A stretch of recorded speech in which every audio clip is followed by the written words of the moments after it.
50th anniversary of the Acura Grand Prix of Long Beach is in the books, and this is one we're going to be talking about for a very, very long time. Palou, someone who is absolutely coming into this weekend as a dynamic force, and no one could stop him but the defending race winner from 2022, Kyle Kirkwood. An absolutely incredible race. We're going to break it all down and show you some driver reactions. Again, Jackson Lambros, glad you've been sticking with me till the end here on these race day recaps. Man, I don't even know where to start here. Like, Colton Herta, who was so promising this weekend, has just had incident after incident, whether it was brushing the wall in qualifying, getting into it with another car during warm-up this morning. God, so many incidents there. So some big dropping back from Herta at the start of the race, but taking his place, another guy who crashed during qualifying, Christian Lundgaard for Arrow McLaren. Two kind of main different groups here during this race, guys who started on the primaries and guys who started on the alternates, and guys who kind of made that move immediately from the primes over to the alts, guys who made the move from the primes over to the alts genuinely were the ones that had this plan work out really, really well. Lundgaard started 12th, ended up at 3rd, and it ended up really being a big breakaway between Alex Palou, Kyle Kirkwood. Those were your two really big guys. Felix Rosenqvist, so close again to standing on the podium here at Long Beach. I just think we really need to have a conversation on what that guy can do to convert results on Saturday into silverware on Sunday. We're gonna have to see if there's anything that he can do for the remainder of the season. But again, all about Christian Lundgaard and really all about Kyle Kirkwood able to snap that streak for Alex Palou. Your podium from the media center, but do not go anywhere because I got so much more for you. Let's roll it. I think I was very vocal in the offseason that I wanted to get off to a strong start with Arrow McLaren, and I think we've clearly done that. I've never been higher in the championship than where I am now, so we've done a good job. We started sort of conservative in St. Petersburg, and I think today we showed where we really can be and where we're supposed to be, fighting, and 2 back-to-back podiums, unlike this guy who just decides to either win or finish second in every race. But we'll beat him someday, I hope. I think it's been a great weekend, but we didn't really have that ultimate speed that the 27 car had, and Kyle, they did an awesome job throughout the weekend, qualifying and the race. He was managing, and every time I was having like a small chance, he just had a little bit more pace. So shame that we couldn't really make it more interesting for the fans, but I'm super happy to be here, and yeah, it was a great day. Yeah, it's really good, right? Like, to win here at the 50th with this team, with this group, with Honda at an Acura sponsored event is absolutely massive.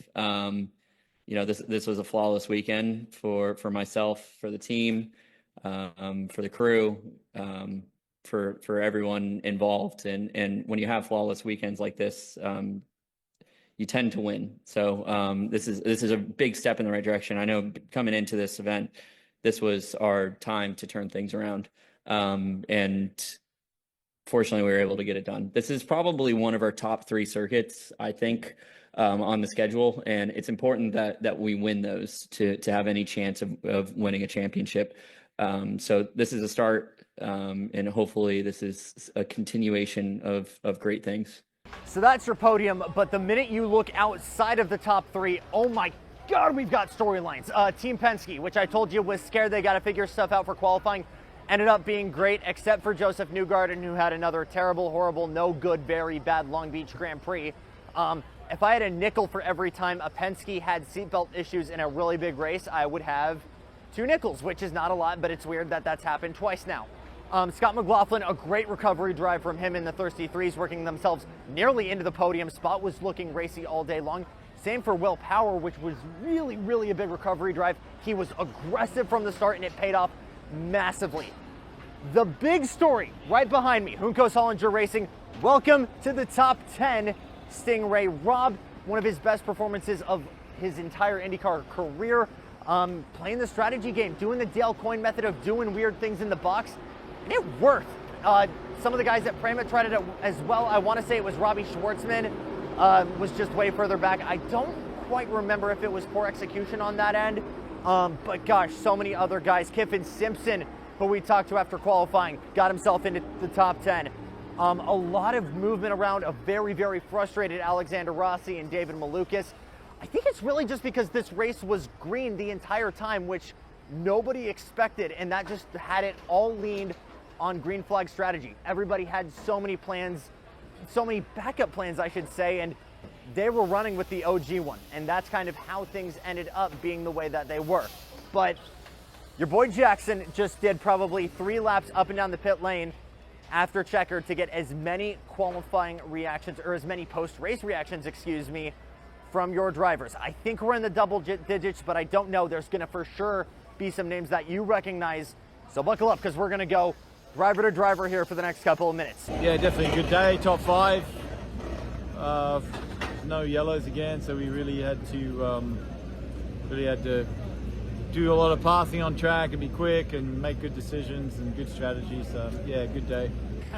Yeah, just unfortunate. I think we had really good pace, and then on that the stop where we kind of needed it the most, we had a bit of a fumble.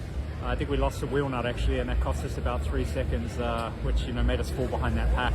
I think otherwise we should have been 3rd or 4th, right around there, right where Lundgaard was. So lost kind of a lot of points. So a bit of a frustrating weekend. Car had great speed all weekend. Made the mistake in qualifying where I bent the toe link, and that put us back in 14th. And then obviously in the race we just didn't get everything where we needed. Well, first off, all the glory goes to God. It's been a long 3 years, and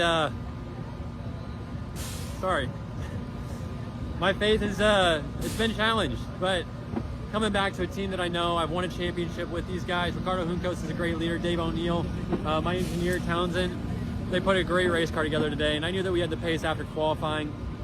We could have been in the fast 12, and I just didn't put the lap together. But baby steps, man. This series is so tough. Everyone's so good. They're here for a reason, and I think the strategy call today is what did it for us. They did all the hard work ahead of time.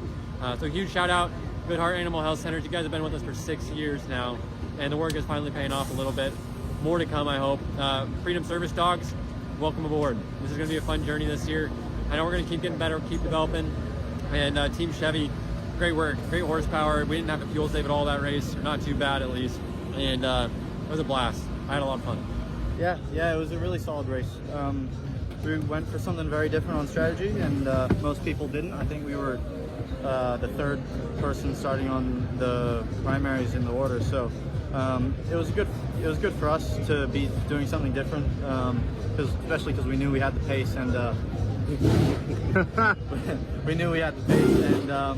we just needed to get some clean air to really drive forward. So I think that's what we did today, and we did a good job at it. How much does it mean? Long day. Obviously, not a great qualifying, start last, but the strategy was phenomenal. Our engineers did a great job. Our over-the-wall pit crew did a hands-off job as well. I mean, that's honestly what propels a result like this. All I got to do is drive the car hard for 90 laps and have fun. It's a bad day for us on the 28 car. We just was off sequence. It felt like we were always sort of going backwards in the pit sequence and stuck behind slower cars all day. And just a very frustrating day. We had speed in the car, but couldn't really show it at any point. Felt like. Pretty boring race, man. All you're doing is managing fuel and tires these days. I think it's a very good show. Do you feel like the race distance affected that at all? No. Yeah, I think really good race. It was our first proper stab at a race, I think, after our issues in round 1 and round 2. But yeah, I think all in all good. We messed up qualifying, which meant we started obviously further back. And I think had we started further up, we'd have been able to hold position quite well. We were quite a lot faster than some of the cars around us. So yeah, I think take P16. I'm happy with that. Some good points on the board. And then we can go and attack Barber. So unfortunately, we weren't on the correct strategy. We went on the safer bet on there being a yellow early on, because statistically in the past 6 years, there's been high probability of yellows, and of course for today there wasn't any. So those 5 people that went primaries to start, they filtered forward, so they ended up getting the advantage.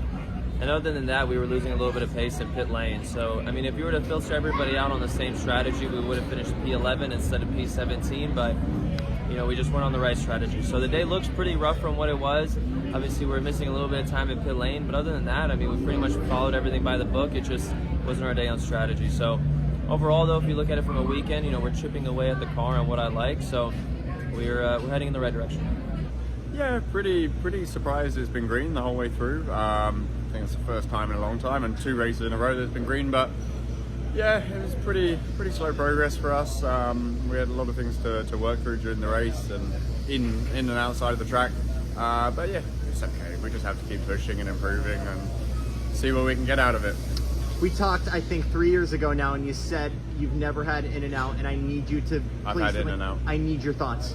It's great. It's solid. Thank you. Bit greasy, Thank but you. it's good. It's good. Thank you. And that's all she wrote. Finally, we've got a new winner here in 2025 in the NTT IndyCar Series.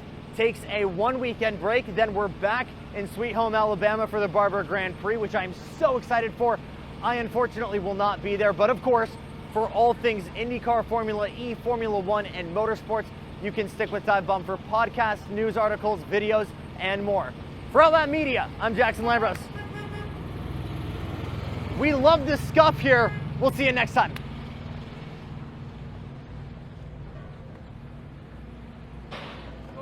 Yay! And cut.